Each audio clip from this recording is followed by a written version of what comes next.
Wow! কত component, তাই না? দেখে মাথা ঘুরিয়ে যাওয়ার অবস্থা। ধারণা করুন তো এটা কিসের সার্কিট হতে পারে? আচ্ছা আমি বলে দিচ্ছি। এটা হচ্ছে আমি শখের বশে একটি ইয়ামাহার একটি সাউন্ড মিক্সার কিনেছিলাম।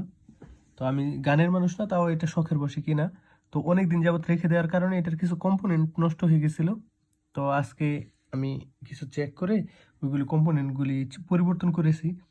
তো এখন হচ্ছে আমরা টেস্ট করে দেখব যে আসলে এটা ঠিকঠাক মতো চলতেছে কিনা। এটার মধ্যে ব্লুটুথ সিস্টেম আছে, তাছাড়াও আরো এক্সট্রা কিছু অপশন আছে এবং হচ্ছে এখানে এই আমরা কনডেন্সার মাইক্রোফোন ইউজ করতে পারি। সেই সমস্যাটা এটার মধ্যেও আমাদের প্রবলেম ছিল। এটাও এখন দেখতে পাচ্ছি যে আমরা ঠিক হয়ে গেছে। যেটার মধ্যে 48 ভোল্ট সাপ্লাই দেওয়া যায় এটার মাধ্যমে। তো এখন আমরা টেস্ট করে দেখব যে আসলে এটার কি অবস্থা, সাউন্ড কোয়ালিটি কিরকম, ঠিকঠাক মতো বাজে কিনা।